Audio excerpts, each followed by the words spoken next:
Welcome, everyone, to our final session of the evening, Partners in Prosperity, Trading and Investing Across the Atlantic. We are going to, as we have with other sessions, start with a short video.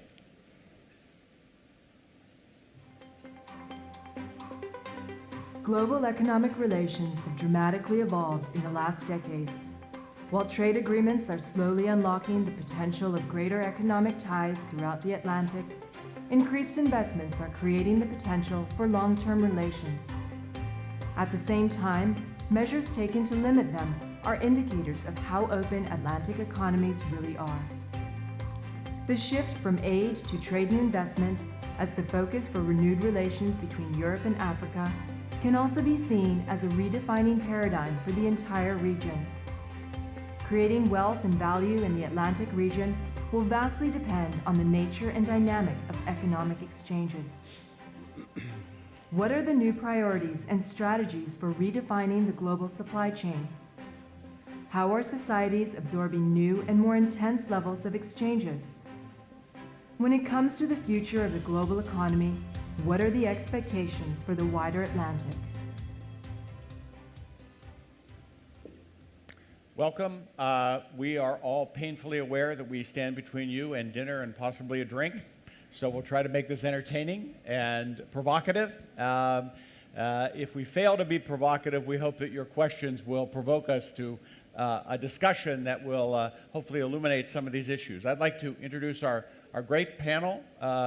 To my extreme right is Ira Kalish, the Chief Global Economist of Deloitte.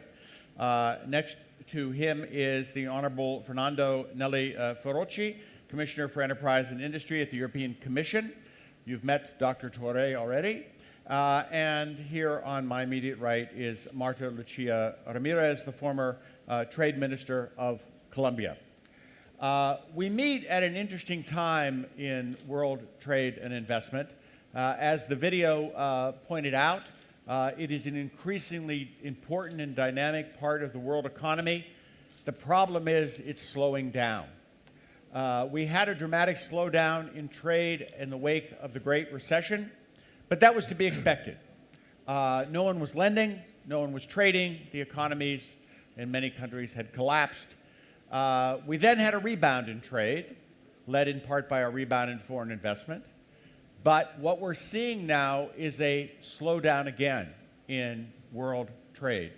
The World Trade Organization has revised downward its estimate of what the growth in trade will be this year. They have cut it by about a third, and they expect trade to grow a little bit more next year, but still much below their anticipated growth just a few months ago. We see this then in the slowdown in the world economy. The IMF has revised downward its estimates of global growth. This year, for example, it is now estimated that trade will not lead world growth. It will lag world growth. That means it will actually hold back growth. And next year, there's an anticipation, a hope that it'll be slightly faster than world growth, but not that much faster. So we face a dilemma, a challenge here in terms of trade. And since we all know that, or at least economists tell us, that investment leads trade, in other words, trade follows investment, we do have to worry about whether global investment is growing fast enough to actually drive the world economy the way it has, or we became used to it driving the world economy over the last generation. So I do think we have a great deal of things to talk about here. But I want to, and we find it useful sometimes in these sessions, to have a little bit of a reality check in terms of our discussion. By looking at what our publics tell us they think about trade and foreign investment, if only to have a talking point where we can contrast our views. Let's face it, we are all elites here. We wouldn't be here if we weren't elites, with what our publics tell us they think. So it turns out that the Pew Research Center did a survey earlier this year in 44 countries, many of the countries that are represented in this room, And we asked them a number of questions about trade and investment. I can tell you off the top that everybody thinks that trade is good for their country. Everyone, everywhere has drunk the Kool-Aid, as we say in English. They get the message that this is good for their country. It's just that they aren't so sure it is good for them. So we asked people, as one of the questions, do you think that trade creates jobs or destroys jobs? So we thought before we showed you their answer, we would actually ask you in your, on your device to vote. So take out your device. The first question will be, if we could get rid of that, that result. We don't want to show people the result first.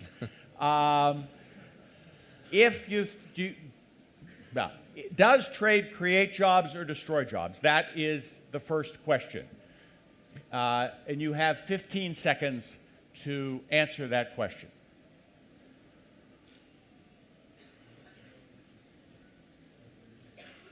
We don't seem to have it counting down, so maybe, there we are, okay. 1 says trade creates jobs, 2 says trade destroys jobs.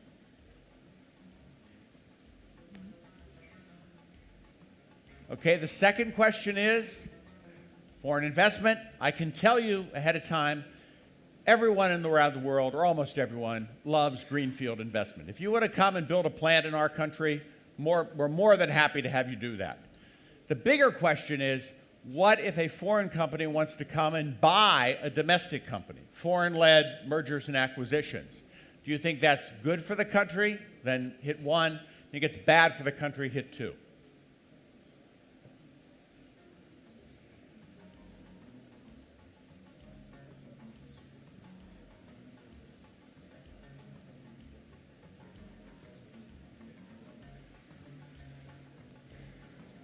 Okay, we're now going to look at the results. 77% of you said that trade creates jobs. 62% of you, 63% almost, I think it's at 62.9, said a foreigner buying a company in my country is good for my country. If you look at the results in some of the countries represented in this room, you can see some real differences here. Basically, developing countries and emerging markets people in those countries believe that trade creates jobs. People in some of the advanced economies aren't so sure about that. In fact, in the United States, only 20% of people believe trade creates jobs. Now, I suggest to you that this reflects people's own life experiences. If you live in an emerging market or a developing country, it's highly likely that trade has created jobs. Globalization has created jobs in your country. If you live in the United States, where we've lost tens of thousands of manufacturing jobs over the last 20 years, in part because of trade, you might have a different view about this because your life experience was different. Similarly, when we ask people about foreigners buying a domestic company, again, you see that in many of the countries that we've asked this question in, there's a slight preference for having foreigners buy a domestic company in some of the developing countries and emerging markets in the Atlantic region. I can tell you that actually worldwide, there's no doubt about this. People in most emerging markets and developing countries say this is a good, you want to buy one of our companies, go right ahead.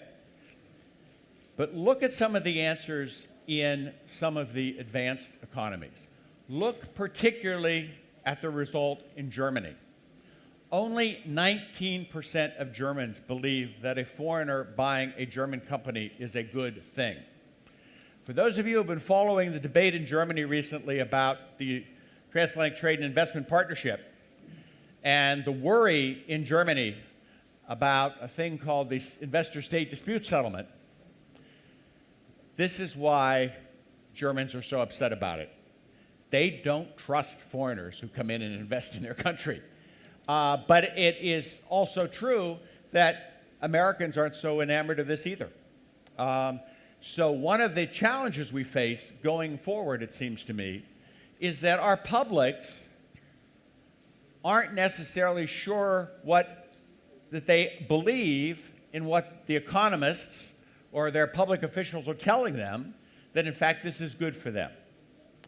I can tell you we don't have this one statistic up here, but economists don't tell us that trade creates jobs, and they don't tell us that trade raises wages. Politicians tell us that. This data shows in advanced economies, at least people don't buy it. But what is even more disturbing is that the one thing economists do tell us is that trade lowers prices. That's the Economics 101 argument about why nations should trade. In the 44 countries that we surveyed, there is one country where people believe that: Israel. No one else believes that anywhere in the world. They say trade either makes no difference to prices or it raises prices. So we had a lot of discussion here to have with our publics about this. When I've explained that to economists, they say, well, we'll just have to explain it to them again. I would submit to you that talking slower and talking louder to our publics is not going to work. People are telling us something here. They don't see the trickle-down effect of trade and investment the way we purport that they should. So with that question, I actually would like to direct a question to Ira Kalish. As an economist, how do you explain this disconnect between economic theory and elite opinion? Our elites told us it's great for jobs and it's great for the country, and what the publics, at least in some of our countries, are telling us. Well, I think there's, excuse me, there's two problems. One is that I've never heard a politician say that if we have more trade, it's going to lower prices. They always make the claim that it's about jobs, when it really is about lowering prices and in the process freeing up resources that would ultimately actually create jobs. The other problem is that when it comes to trade, the losers are more concentrated and the winners are more dispersed. So if you're a loser when it comes to the impact of trade, you're going to lose a job. If you're a winner, you're going to see slightly lower prices. Now, the society overall benefits from that, and the real challenge for policymakers is to compensate the losers, because even if you compensate them, even if the winners compensate the losers, we're all still better off. And that's the argument for trade adjustment, which in the US we did back in the 60s with some success. There isn't a constituency for that. There isn't political leadership for that right now. Marta Lucía Ramírez, you were the trade minister of Colombia. Colombia has, for those of you who don't know, has a free trade agreement with the European Union, has a free trade agreement with the United States. If you look at these numbers, Colombia is among the least likely to believe that trade creates jobs of any of the 44 countries that we surveyed. The people are the most skeptical, the most wary. And similarly, they're pretty wary, I mean, they're divided actually, on whether foreigners buying a Colombian company is a good thing for Colombia. Why do you think Colombia, which actually has embraced globalization far more than maybe some other Latin American countries, why do you think they are so skeptical? First of all, I believe that the Colombian customers benefit from free trade, but not the Colombian labor force, because there are so many industries that close their firms, or so many in the agricultural sector that lose their opportunities, and now they have no employees, they have not enough jobs, and that's why there is a difference between them. But also related with the investment. There are so many Colombians that were so happy at the beginning of all this foreign direct investment because they thought this is going to create new industries, new companies in Colombia. But at the end of the day, it was not truth. There were so many Colombians who sell their firms or the industries to foreign investors, but they didn't create new industries or they didn't create new jobs. So that's why there is this kind of disappointing situation for the common people in Colombia. Commissioner Ferrocci, the I in TTIP is investment. It's the Transatlantic Trade and Investment Partnership. there seems to be real doubt in much of Europe about the efficacy, the value of foreign investment, especially potentially, we don't really know what people, one of the problems with public opinion research is you don't know what people hear when you ask them about who do they mean by foreigners. We do happen to know, though, that there's a lot of suspicion about American foreign investment in Europe. Well, TTIP is about enhancing the likelihood you're going to have more American foreign investment in Europe. So how does Europe deal with this, a bit of a reticence about foreign investment in Europe? Yes, may I, before answering your question, make a note on your statistical result of the polls with an example which has to do very much with the recent history of Europe. If you look back to the history of Europe, Europe and the European project was mainly based on the idea of creating a free trade area, which worked quite well. Yeah. So if you look in retrospect to the results we achieved in terms of growth, prosperity, welfare, and I think that the results of trade, and more free trade among Europeans proved to be quite useful and effective. So I think there is a lot of irrational emotions behind the results that you projected, and but this we probably will have to come back on it. On investment, yes, I am aware that there are a lot of speculation, preoccupation, reservations which have been raised recently, very recently, in particular on this clause that you referred to, this investment state dispute settlement. But I'm very surprised because, by the way, these preoccupations come in particular from one country, and have to do a lot with one specific case which emerged in that country. But this country has signed, I can't remember how many previous agreements with other states, bilateral agreements, which include that very clause. So I think that we need to look at these things with a cool attitude and try to be convincing, of course, that there is nothing wrong with foreign investment. Of course, there are sensitive sectors that need to be protected. And by the way, if I may add one further comment to your comment, I think that the preoccupations in Europe are much more concentrated on investment from China than from the US. Well, I think that's a very good point. Two things that the commissioner has raised. One is we know from doing correlations with this survey research that it is directly correlated to the growth experience in recent years of the country. So if your country has grown quite well over the last 5 years, your population is much more likely to say trade creates jobs, raises wages. So, but we are in a bit of a chicken and egg debate, especially in advanced countries and especially in Europe.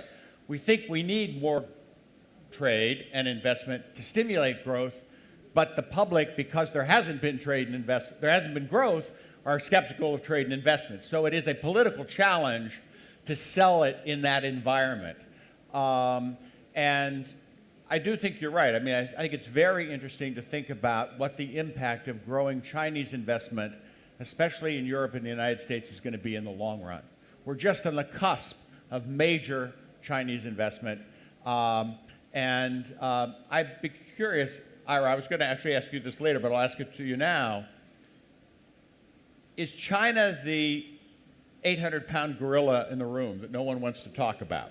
No, actually, it's the elephant in the room, I think. Okay. But yeah, I mean, China is enormously important. If you go back, say, 30 or 40 years, at that time, economic relations in the Atlantic Basin were within the Atlantic Basin. Then over a 30-year period, China was the fastest growing country in the world and started importing massive amounts of commodities from Africa and Latin America, started welcoming a huge amount of investment from Europe and the US, started producing a huge amount of consumer products that they exported to the US and Europe. So China suddenly became enormously important to the Atlantic Basin. But now, China is changing. It has slowed down considerably. Its exports are barely growing. It's moving up the value chain, and it's shedding a lot of those low-wage jobs as their wages go up and their currency goes up. And they're scaling back all that massive and a lot of wasted investment that they've done, so they're not buying as many commodities. So for here in the Atlantic Basin, that means less commodity exports from Latin America and Africa, and for those countries, the need to think about what they're going to do next, because they're not going to grow on that basis going forward. It means that China becomes more of a consumer market, and for companies throughout the Atlantic Basin. There's a greater opportunity to export products, not just commodities, to China. And it means that what happens in China is going to have a big impact on all of our regions. And we have to think in different ways about how we're going to deal with that. Dr. Torre, one of the hopeful results of this survey has been the acceptance in parts of Africa that we surveyed of trade and foreign investment, the belief that it creates jobs, that foreign investment is good for the country. I can tell you a conversation I had with the head of the American Electronics Association a few years ago, where I asked him, I said, where do your CEOs say they're going to be producing things in a generation from now? And without even equivocating, he said, well, we're going to be producing in Africa, of course. And I said to him at the time, how can that be? I mean, they have civil wars, you don't have infrastructure, you don't have a trained workforce. And he said, yeah, you're describing China in the late 1940s. You know, this is fixable. But I'm curious, from your position, having been in a leadership position, wrestling with these problems, is Africa up to the challenge of getting the infrastructure right, getting corruption under control, getting the educational system in place so that Africa can take advantage of what it would appear that both the Chinese and the Americans and the Europeans see as this is maybe the next production base for a lot of our manufacturing? Well, let me recall some figures. According to the African Bank, between 250 to 300 million African will raise to be part of the middle class, meaning coming with a purchasing power. I do believe that Africa is the last frontier of the global economy. Whether we like it or not, that is what is going to happen. Now your question is, are we going to be ready for that? Let me a little bit, rain on the parade. Let's talk about fair trade for a minute. It's not trade at all cost. I think we're tired of the way we've been doing trade before, where you come and take the resources and there is no value chain and nothing, and then when it's over, you're gone for another continent. That is going to be over because there is a new leadership, and I believe that African people are now sort of being more aware and more in a position of defending their interests. So it's going to be a different conversation. Mm-hmm. That brings China into the equation. Let me tell you that we have a different vision of China. I heard yesterday that, well, they are not looking into human rights issues, and that wasn't much of a concern for other powers when they were in, to recall that. And second, they're facing a different leadership where we come and discuss our interest. And let me tell you one thing. China is maybe more ready, and we can see how they are making inroads in Africa, because they don't come with stereotypes, and they come with a fresh vision, and they are not sort of having the old bags of colonialism. Let's talk about issues. Because I think, and being in a position of discussing with different investors, China, not long ago, used to be in the position of Africa, so they understand where we're coming from. But of course, we are not naive at all. It's about profit, it's about business, and we have to be ready for that. It means tackling good governance. I talked about it 30 minutes ago. It's about more effective training of young people, vocational training. It's about joint venturing, because I think that's what we would like to see, a win-win situation. Because, it's not opening again our supermarket and everybody come with its basket and shop and go. That's not what we're looking forward to. What we are looking forward to is a win-win situation. And I think it's important that we start building that discourse where business will be profitable to development, because unfortunately it has not been the case. It seems to be an evidence, but it's not. So we would like to see more social responsibility from corporation. We would like to see joint venturing with local enterprises. We like to see technology transfer for Africa. And all those issues will be in a discussion in a different mode. That's how I see things. And I'm optimistic because what I'm seeing is African leadership being more demanding in terms of defending the interest of their own country. Let me ask both you and Marta the same question, get maybe a slightly different response, maybe the same. On one hand, you both have growing domestic markets that need to be serviced. And to the extent that foreigners are willing to invest, to produce for those markets, that's undoubtedly good for both Colombia or Senegal or West Africa. It seems to me one of the challenges, though, that emerging markets like yours face is that there are standards in the global market that have been set by the West. There's no doubt about this. And I'm not talking about environmental standards. I'm not talking about labor standards. I'm talking about simple things like quality standards, the zero defect demands that are now in place in advanced markets, the health and safety standards that are exceptionally high, that are difficult to meet. Not because people don't want to, but they're expensive and they're demanding. Those were standards that are set by advanced markets. Maybe not for nefarious reasons, maybe because that's what their consumers want. But still, to enter into the global market and be a major player, it seems to me there is a challenge there to rise up to those standards almost overnight. I would be curious to get either one of your thoughts about that. I really believe that, yes, there is a chance, and in my opinion, there is also a responsibility for governments to promote the competitiveness of industries, the competitiveness of agricultural and agribusinesses companies, in order to be part of these global chains, to be part of the international trade, but also in order to provide better quality goods for your own consumers. In the Colombian case, we are 46 million people population, so we have the opportunity to have not only national companies, but also to import goods from different places in the world. And what is important is that consumers have a better chances to choose, but also that we have these national companies exporting to different markets in the region or in the entire world. And that's why we decided to have these free trade negotiations. Yeah. Well, it's a part of what I call fair trade. It's also putting in the package of negotiation, improving the quality of human resources, so to cater to the particular market we are in. And that's what we've been seeing. Some part of the deals I have witnessed is, okay, you want to do business, but let's see the package you're bringing, including training for the personnel, including transferring technology. It has to be a package. It's not only making money and living. So that's how I see it. If we want to make sure that it's a win-win situation, and it has to be. I would only second that, because I remember vividly being in Libya before the revolution and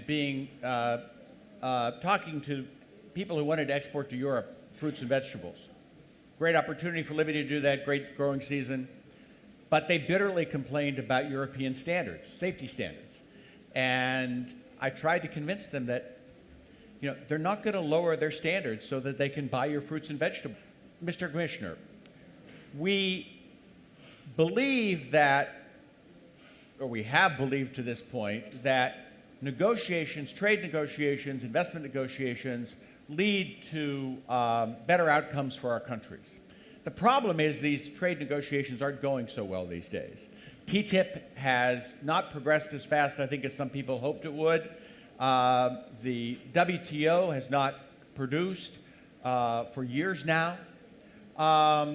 Is that mechanism of formal trade agreements an artifact of the past that, even though we don't have a better way to do it, we have to acknowledge that this may not be the way to do it in the future? Well, I think you're absolutely right when you assume that the multilateral track is stuck This is a reality. This is probably one of the reasons why we went for the TTIP with the United States of America, because there was a recognition worldwide that there is little chance in the short period of time ahead of us to look to really be able to agree on something significant at multilateral level. Now, on the bilateral track, I am a bit less pessimistic. We have a record of a number of agreements concluded in the last few years. I mean, speaking as a European on behalf of the European Union, whether they would be able to make the difference, this is something we will have to test. I mean, the agreements in some cases are there. They are being implemented now. Some of them are still being negotiated. Whether or not they are going to really be able to make the difference, we will have to make. But I wanted for a moment, if you allow me, to come back to the question of foreign investment, which we've been discussing before, because I want to note a very schizophrenic attitude in most of countries in Europe in particular. Because on the one hand, we are doing our best to attract foreign investment. We're setting special programs, we try to improve regulations, we try to improve legislation. We also establish special agencies that are there to attract foreign investment, and whenever there is an important foreign investment, there is a big fuss in public opinion. This is particularly true for the country that you mentioned, which is now the one that seems to have more problems with foreign investment. I am convinced that foreign investment are a good thing. But of course, you have to convince also public opinions, as your poll showed. Thank you. I thought it was very artful of him to talk about a particular country twice without mentioning its name. I would point out to you that it's not Greece and it starts with G. Now, we're going to open this up to conversation with the audience. You can post questions or comments on your systems, or if you just raise your hand and I will call on you, please identify yourself and keep your question short and to the point if you can. Who would like to go first? Right here. Bring a microphone down.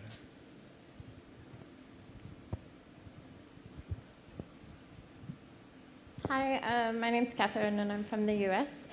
So to me it seems like there's actually been a lot of initiatives led by the US to increase trade with sub-Saharan Africa in particular, such as the African Growth and Opportunity Act, which allows for free trade with most countries in sub-Saharan Africa, covering thousands of particular items. Also, there's another initiative, the Trade Africa Initiative.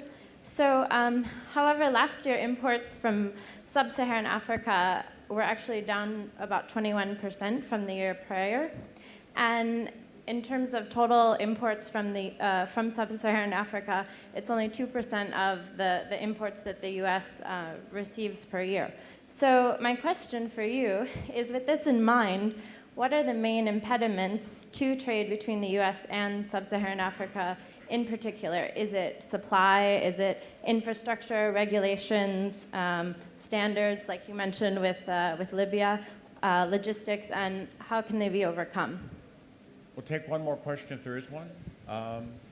Right here in the back.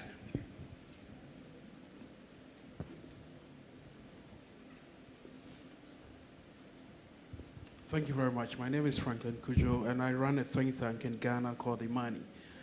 I'm a bit worried about this fixation of China, especially with African countries.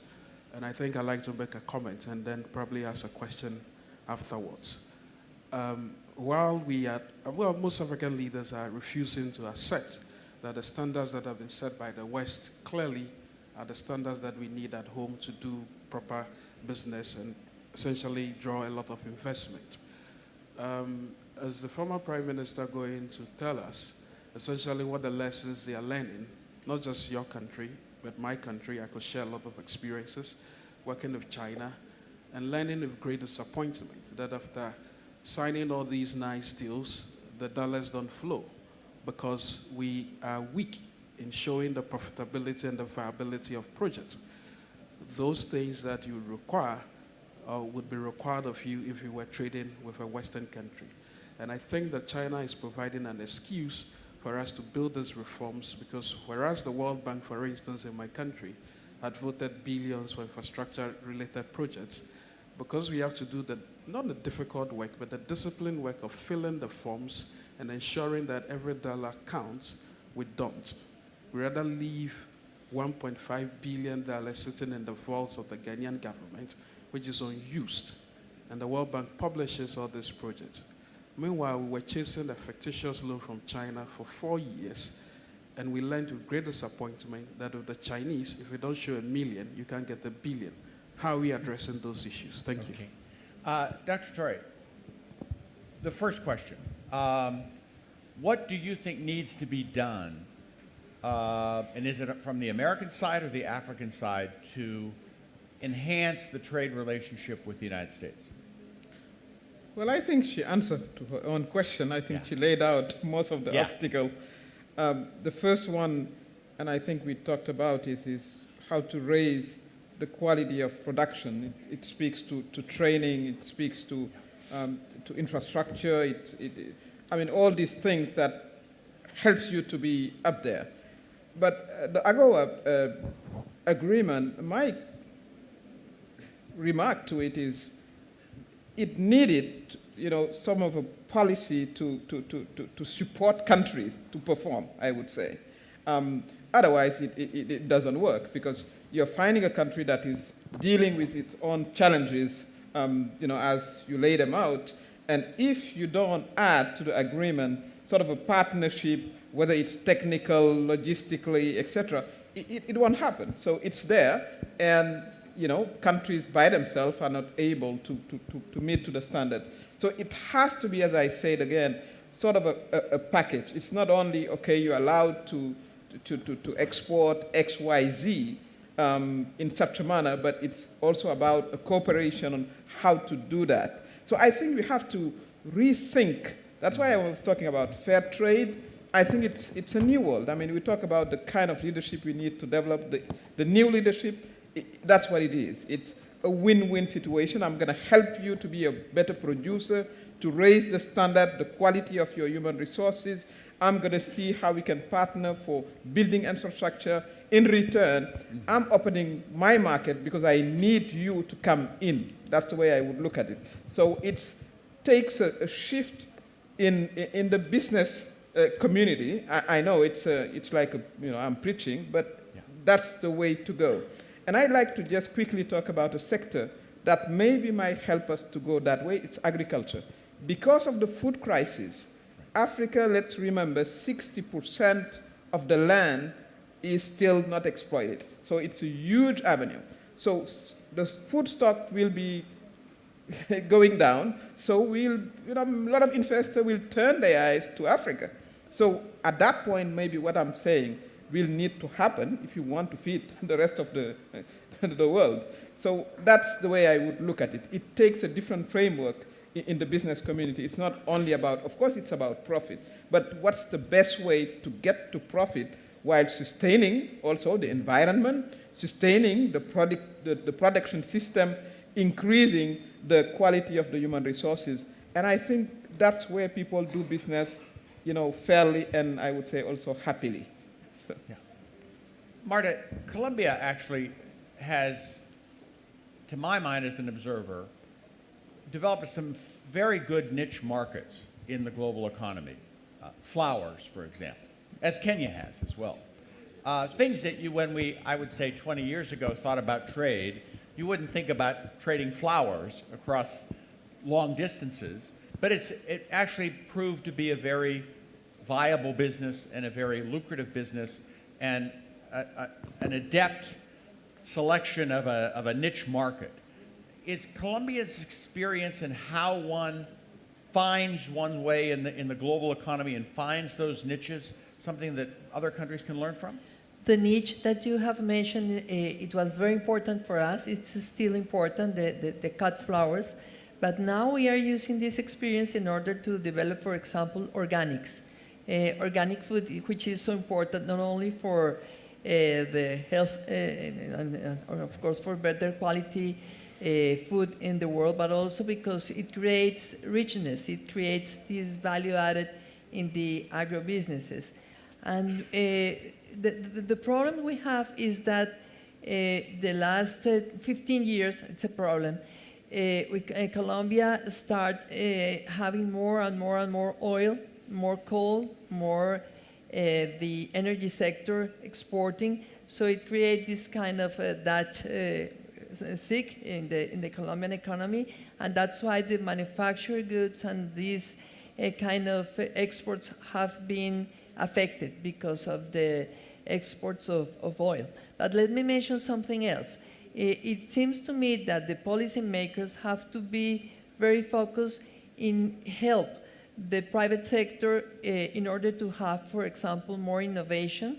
We decided to use the loyalties from the oil exports and coal exports to increase innovation investment in some specific industries, in some specific agribusinesses, in order to have in the future the recovery of these non-oil and non-commodity exports only. I see a couple of hands up there, yeah, in the front and then in the back.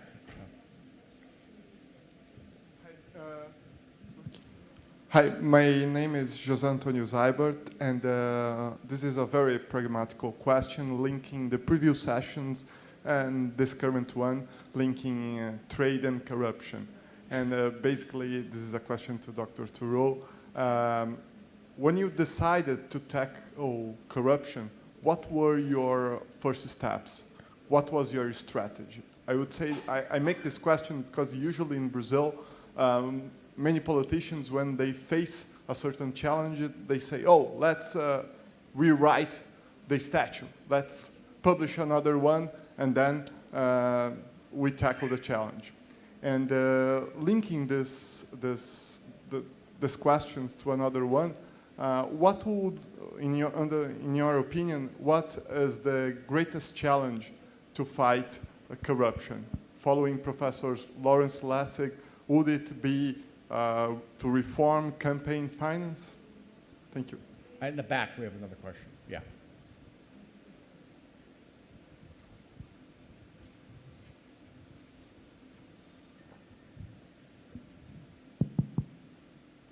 Hi, thanks for a very interesting discussion about trade. My name is Arba Kokalari, I'm from Sweden.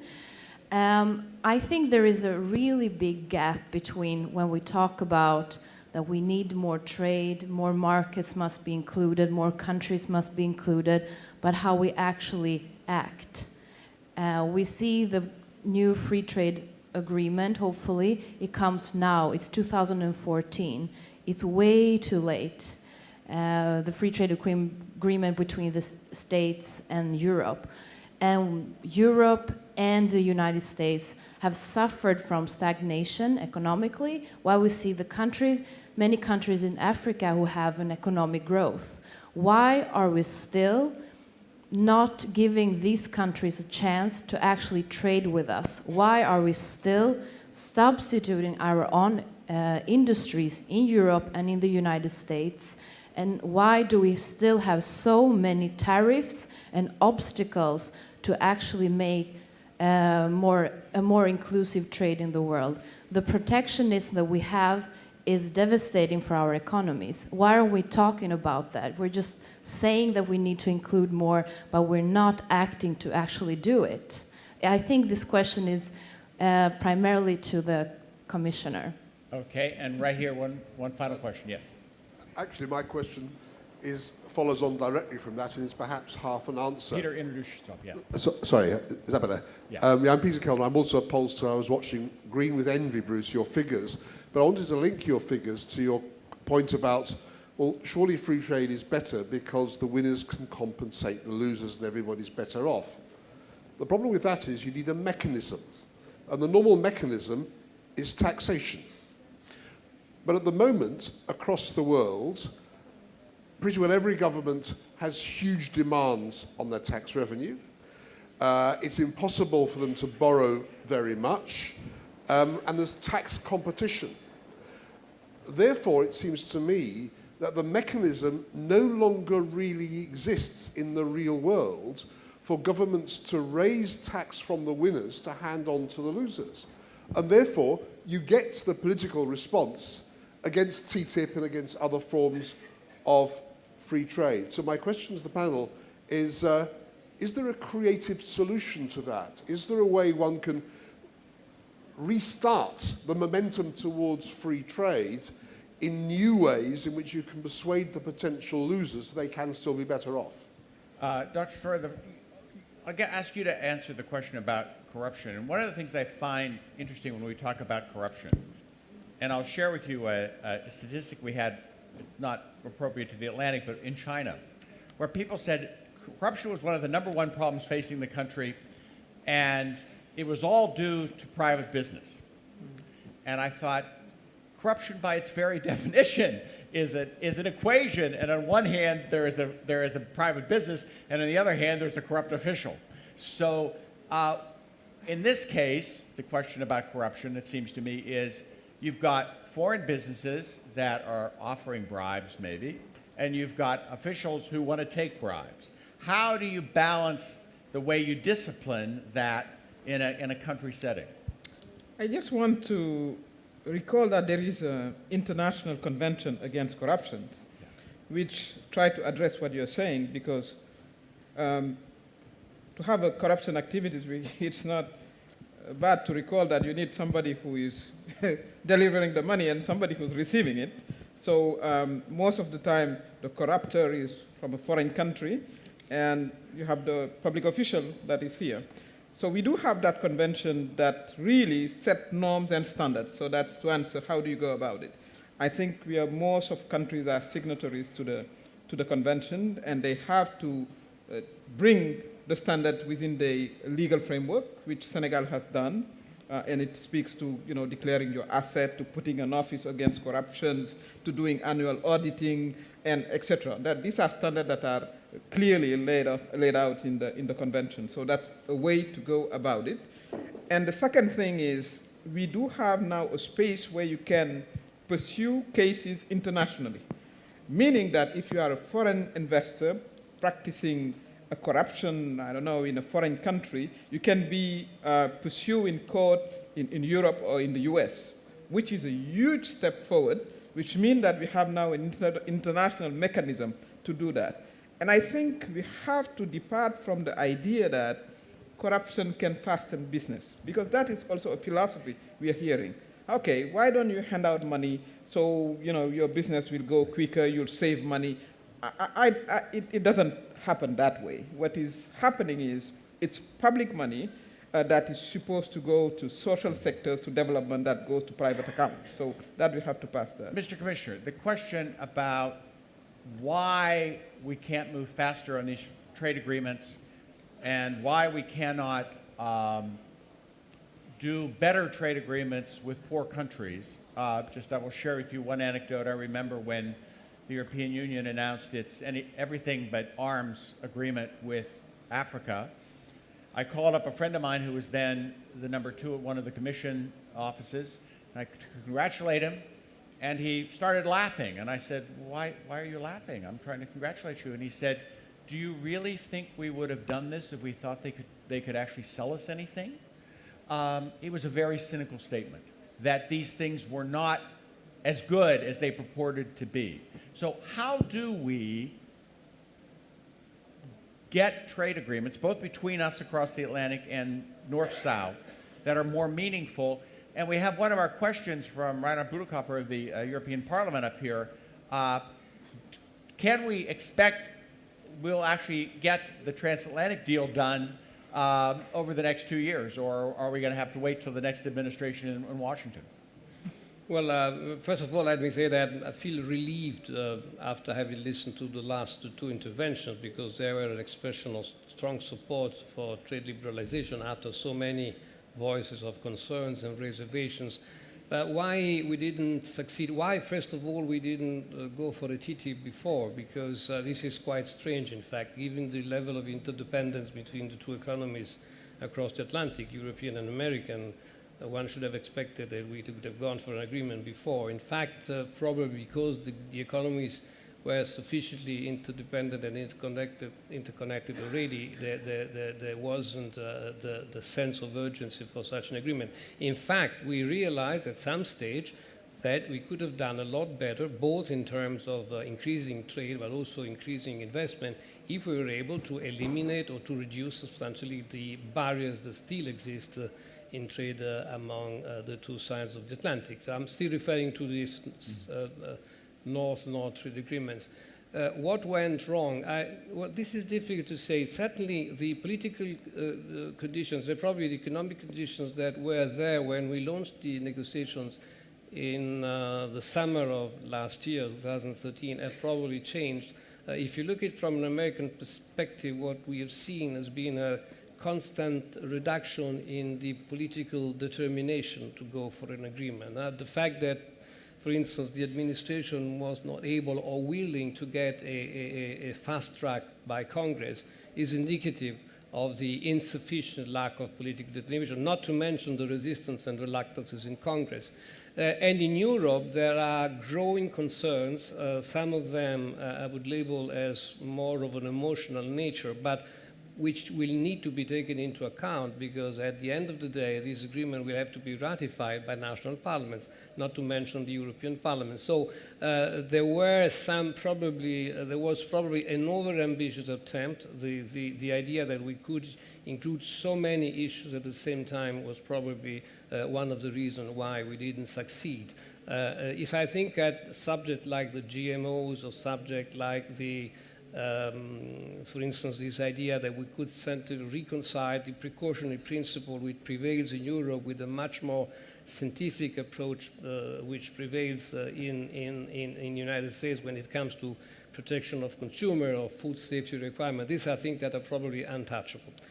Now, it's completely different if you look at the other perspective, the North-South negotiations, because there you have to negotiate on totally different basis, and they were sufficiently well illustrated by Prime Minister. I don't have to enter into this. Of course, you have to take into considerations that you start from different conditions of departure, and this is it's a different story. One, Ira, you've got the last word. As Peter suggested, we seem to be in a bit of a race to the bottom on taxes in many countries. But taxes were the way we compensated the losers at the expense of the winners in a market system that included trade, but also just domestically.